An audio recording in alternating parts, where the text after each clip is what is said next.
नमस्कार साथियों, आप सभी को जुम स्टडी सेंटर बाय मुकेश का कोचिंग में आप सभी का स्वागत है।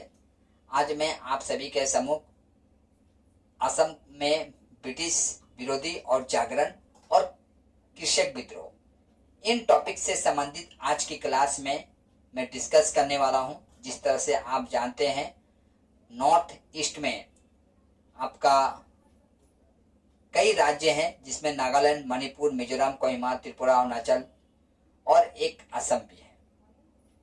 असम राज्य जो है आपका भौगोलिक नजरिए से देखा जाए या औदर नजरिए से भी देखा जाए तो असम राज्य जो है हमारा परीक्षा के नजर से इम्पोर्टेंट राज्य बन जाता है।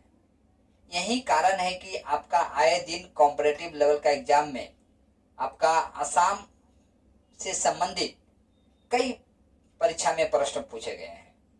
विशेषकर टी से संबंधित यानी चाय की खेती से संबंधित परीक्षा में प्रश्न पूछे जाते हैं। द्वीप से संबंधित परीक्षा में प्रश्न पूछे जाते हैं। आपका क्षेत्रफल से संबंधित आपका परीक्षा में प्रश्न पूछे जाते हैं। तो बाकी बातें जो है विस्तार पूर्वक जानेंगे। इससे पहले आप सभी से आग्रह है कि यदि आप नए हैं तो मेरे चैनल को सब्सक्राइब कर दीजिए और इस वीडियो में अंत तक बना रहिएगा, वीडियो स्किप करके मत देखिएगा। देखिए, आज का मेरा टॉपिक है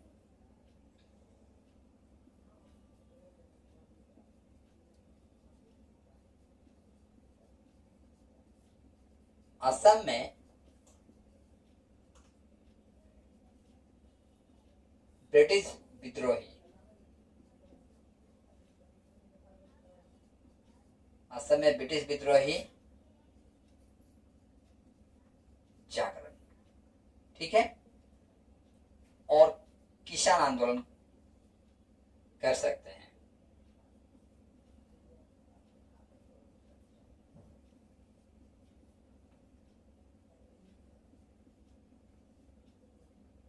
ठीक है,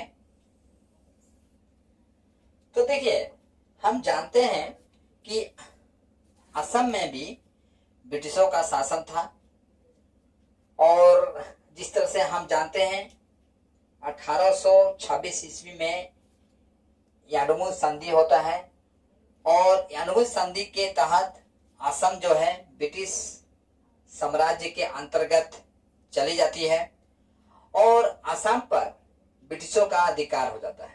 ठीक है, तो हम देखते हैं आपका 1930 से लेकर आपका 1940 ईस्वी में ईस्ट इंडिया कंपनी बहुत शक्तिशाली हो जाती है। कौन सी company? East India company. East India company जो कि 1600 ईस्वी में भारत आती है और यह एक मसाला कंपनी था। यह कंपनी का मूल उद्देश्य देखा गया तो एक नंबर उद्देश्य इसका यह था व्यापार करना और दूसरा इसका उद्देश्य था शासन करना। इसका दो मूल उद्देश्य था। ठीक है, लेकिन हम देखते हैं कि 1930 से लेकर 1940 के बीच में ईस्ट इंडिया कंपनी जो है आपका हर सेक्टर में काफी स्ट्रांग हो जाती है और यहाँ की यानी असम की जनता के ऊपर में अत्याचार करने लगती है। और यहाँ ऐसा नहीं कि यहाँ के स्थानीय लोग ईस्ट इंडिया कंपनी के नीतियों के खिलाफ आवाज नहीं उठाते, बल्कि आवाज उठाते हैं, लेकिन ईस्ट इंडिया कंपनी का दबदबा इतना बढ़ गया था कि वह स्थानीय लोगों के आवाजों को दबा देता है। तो हम देखते हैं आपका दो लोग आते हैं जो कि ईस्ट इंडिया कंपनी के नीतियों के खिलाफ आवाज उठाते हैं। उनमें से प्रमुख थे आपका गोमधर कुंवर, गोमधर कुंवर, और दूसरा थे आपका पियली फुकन। ठीक है, गोमधर कुंवर और पियली फुकन जो है ये दो जो कि स्थानीय व्यक्ति है, ये ब्रिटिश शासन के खिलाफ आवाज क्यों उठाते हैं? तो देखिए, इसके आवाज उठाने के पीछे कारण ये था भूमि का लगान, भूमि का उच्च लगान। पहला पॉइंट हम ले सकते हैं इसे। दूसरा पॉइंट ले सकते हैं अन्य कर, जिसे एक्साइज ड्यूटी, ठीक है, स्टैम्प टैक्स, ठीक है, इस तरह से टैक्सों में वृद्धि हम ये ले सकते हैं, ठीक है। जब भूमि का उच्च लगान जो है, ये इंपॉर्टेंट है आपका, जब भूमि का उच्च लगान लेने लगती है ब्रिटिश सरकार, तो परिणाम यह निकलता है आपका कि आसाम में जो सूदखोर थे, ठीक है, यानी अपने ही लोगों का शोषण करने लगते हैं, जिसमें से हम देखते हैं आपका प्रमुख रूप से बाहरी व्यापारी आते हैं। बाहरी व्यापारी, 2 नंबर में हम ले लेते हैं आपका मारवाड़ी, जो कि कपड़ा का बिजनेस करते थे, और 3 नंबर में हम ले लेते हैं आपका बंगाली महाजन। क्योंकि ब्रिटिश जो है आपका अपने व्यापार को अच्छी तरीके से चलाने के लिए बंगाल से काफी मात्रा में शिक्षक युवकों को असम लाती है, ठीक है। अच्छा, इनका आर्थिक जो हालत है असम में, हम देखते हैं कि भूमि का उच्च लगान से असम की जनता का जो आर्थिक हालत जो है पूर्ण रूप से खराब हो जाता है। तो इसके खराब होने के पीछे कई कारण है। तो हम पहले देखते हैं आपका पहला तो पॉइंट यही होगा आपका भूमि का उच्च लगान। दूसरा नंबर ले लेते हैं आपका 1839 से लेकर आपका 1852 ईस्वी तक असम में फैल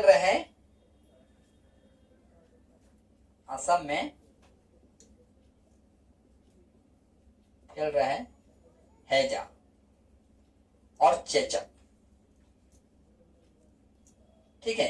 1839 से लेकर 1852 के बीच में असम के गांवों में आपका हैजा रोग और चेचक रोग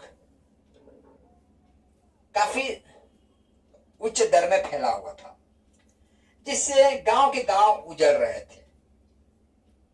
अब जैसे कि मान लीजिए जिसके घर में कमाने वाले लोग हैं, उन्हीं का किसी कारण से देहांत हो जाए, तो जाहिर सी बात है उनका आर्थिक हालत जो है खराब होना स्वाभाविक बात है, ठीक है। इस हिसाब से हम देखते हैं, एक तो भूमि का उच्च लगान, दूसरा नंबर असम में फैल रहे हैजा और चेचक की बीमारियां, जिससे असम की जनता का आर्थिक हालत जो है दिन प्रतिदिन खराब हो रहा था। तीसरा हम ले लेते हैं आपका असम का कुटीर उद्योग का समाप्ति,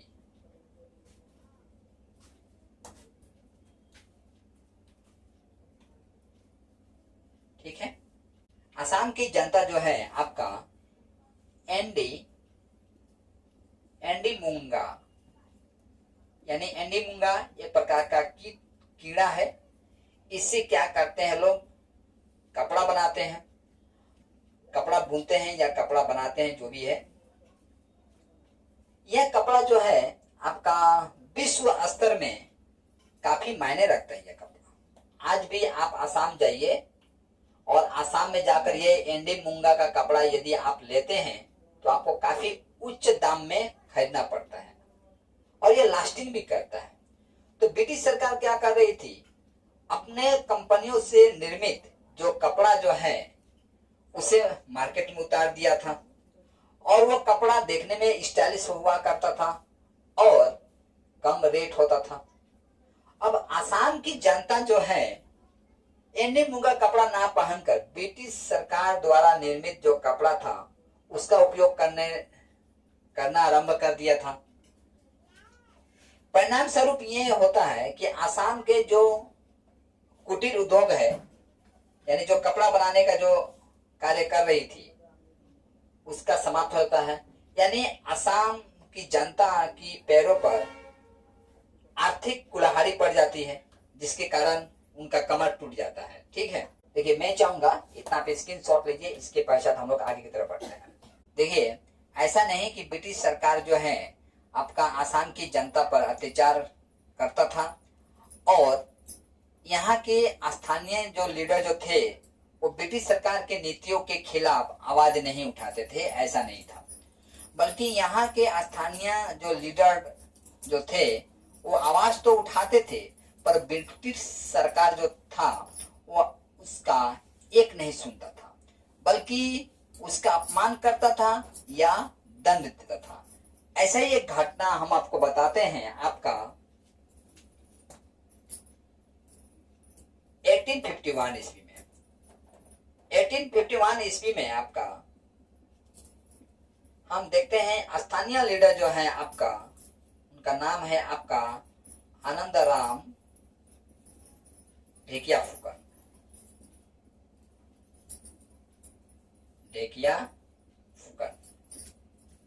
ये क्या करते हैं, आपका तब के समय में एक ब्रिटिश अधिकारी है, इनका नाम है आपका मफट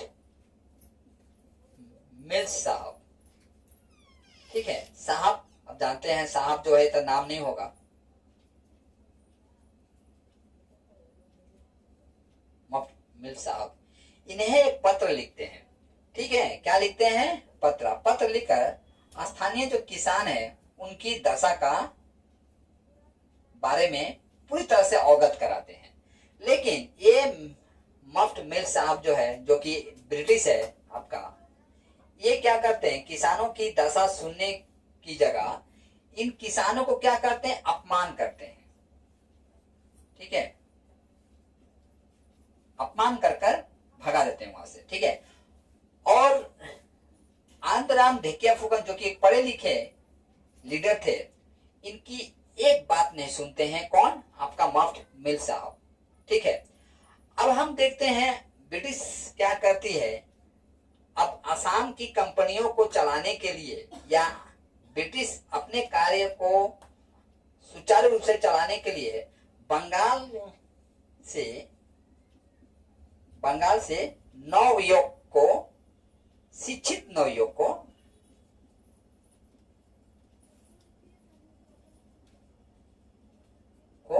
असम लाती है। ठीक है,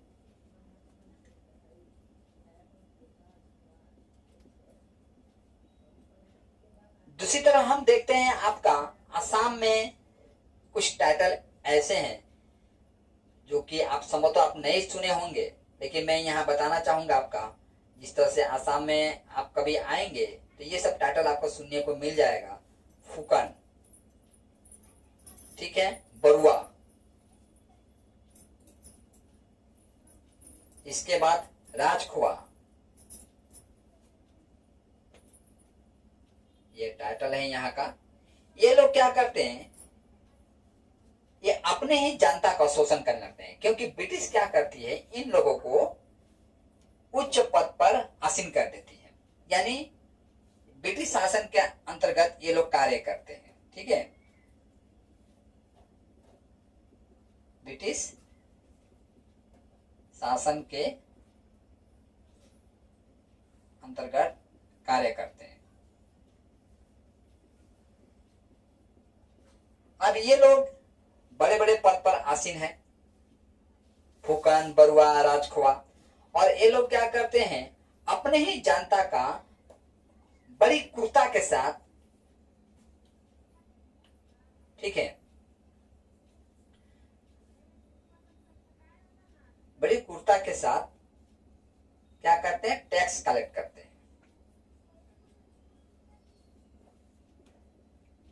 अब इससे जनता क्या होता है, नाराज हो जाती है। ये लोग बड़े बड़े जमींदार भी थे, याद रखिएगा। ये लोग आप जो देख रहे हैं, आप फुकन, बरुआ, राजखुआ, ये लोग अपने अपने प्रांत का जमींदार थे। यानी ब्रिटिश सरकार क्या करती है, अपने हाथ से खाना ना खाकर चम्मच से खाना आरंभ कर देती है। ब्रिटिश को पता है कि वो खुद जाएगी टैक्स कलेक्ट करने के लिए, आम जनता भड़क जाएंगे और उनकी हत्या हो सकती है। यही कारण है कि वो बड़े बड़े जो अभिजात वर्ग के लोग थे असम के, जैसे फुकन, बरुआ, राजखुआ, इन लोगों को आपका नौकरी दे देती है और इनके ऊपर एक जिम्मेदारी थाप देती है कि आप अमुक गांव से क्या करेंगे, टैक्स कलेक्ट करके लेके आएंगे। और ये लोग बड़ी क्रूरता के साथ असम की जनता से क्या करती है, टैक्स कलेक्ट करती है। ठीक है, यानी ये लोग जब जमींदार थे, देखिए ये लोग फूकन, बरुआ और राजखवा जो जमींदार थे या अभिजात वर्ग के लोग थे, इनका आर्थिक हालत बहुत स्ट्रॉन्ग था। इनके घर में या इनके खेतों खलिहानों में कई नौकर कार्य करते थे। इनका ऐशो आवास का जीवन था। ठीक है, ब्रिटिश गवर्नमेंट आपका 1883 ईस्वी में, ठीक है, दास प्रथा को बंद कर देती है।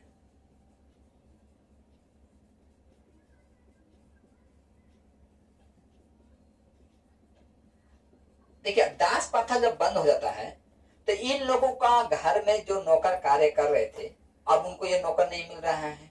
यानी इनका जीवन जो ठाट बाट से चल रहा था, अब वो ठाट बाट से नहीं चल पा रहा है। और इनका तो खेतों खलिहान जो था, इनका कमी नहीं था। इनके खेतों खलिहानों में कई शूद्र लोग कार्य करते थे। अब जब ब्रिटिश सरकार ये दास प्रथा बंद कर देती है, यानी दास नहीं रख सकते हैं आप, तो अब परिणाम ये निकल के आता है कि ये लोग नाराज हो जाते हैं। किसके प्रति, ब्रिटिशों के प्रति।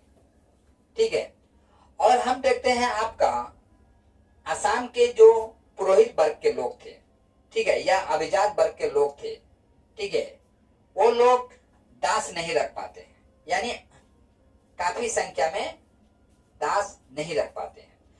अच्छा, इससे ये लोग क्या करते हैं, गांव गांव में घूर घूर कर अपना एक संगठन बनाने लगते हैं। किसके विरोध में, ब्रिटिश का विरोध में। यानी पहले इनका जीवन ऐशो आवास से जाता है, और जब इनको दास नहीं मिलता है तो ये लोग कार्य नहीं कर पाते हैं अपना, क्योंकि इनके पास जमीन जायदाद का कमी नहीं है, खेती गृहस्थी का कमी नहीं है। अब अकेला आदमी तो इतना खेती करेगा नहीं, इनको दास मिलता नहीं या दास रख पाते नहीं है ये लोग। और जब दास रख पा रहे थे तब इन दासों को क्या करते थे, ये लोग शोषण कर रहे थे। याद रखिएगा, अंग्रेजों के साथ मिलकर ये लोग क्या कर रहे थे, अपने ही जनता का, अपने ही वर्ग के लोगों का क्या कर रहे थे, शोषण कर रहे थे ये लोग। ठीक है, और देखिए ब्रिटिश क्या करती है, चाय बागान में जो, देखिए ब्रिटिश क्या करती है, चाय बागान में जो मजदूर कार्य कर रहे थे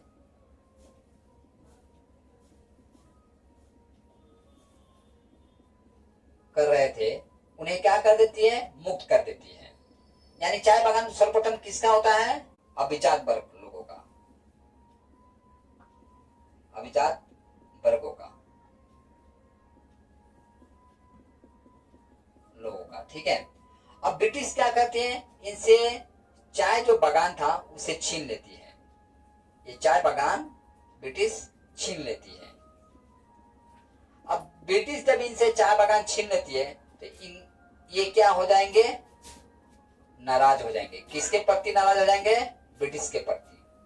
ठीक है, क्योंकि इनको नौकर भी नहीं मिलता है, चाकर भी नहीं मिल रहा है, पैसा भी नहीं मिल रहा है। कुछ सुविधा मिल रहा था, वो पहले टैक्स कलेक्ट करके लाते थे। मान लीजिए ब्रिटिश सरकार को 5 देते थे या 5 अपने पॉकेट में रखते थे, अब वो भी नहीं मिल रहा है। अब ये तो ब्रिटिश सरकार के प्रति नाराज हो जाते हैं और आम जनता को क्या करते हैं, भड़काने लगते हैं ब्रिटिश के खिलाफ में। और पंडित जी जो थे, पंडित जी, ब्रिटिश क्या करती है, पंडितों से दान दी गई जमीन को छीन लेती है।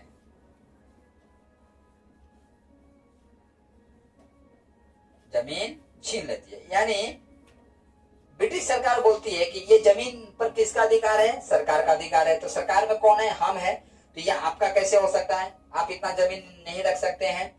जमीन तक छीन लेती है जो दान में दिया गया था कभी किसी के द्वारा। अब पंडित वर्ग भी ब्रिटिश सरकार के खिलाफ हो जाती है। ठीक है, इन सब कारणों से असम के 2 ऐसे स्थानीय लीडर होते हैं जो कि ब्रिटिश सरकार के खिलाफ आवाज उठाते हैं। उनमें से पहला व्यक्ति का नाम था आपका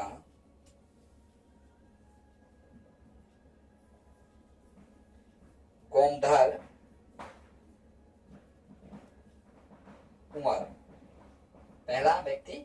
और दूसरा देखते हैं हम आपका पियली फुकन। देखिए ये आसाम का नाम है, इसलिए आपको इसी तरह का नाम मिलेंगे। आप नॉर्थ भारत से मत जोड़ के देखिएगा इन सब नामों को, ठीक है। गोमधर कुंवर और पियली फुकन, ये दो व्यक्ति हैं जो कि क्या करते हैं, ब्रिटिश सरकार के खिलाफ आवाज उठाते हैं। और ब्रिटिश सरकार क्या करती है, इन्हें छोड़ने वालों में से थी नहीं, क्योंकि ब्रिटिश सरकार के खिलाफ आवाज उठाएंगे तो ब्रिटिश सरकार कहां छोड़ने वाली थी। ब्रिटिश सरकार इन्हें क्या करती है,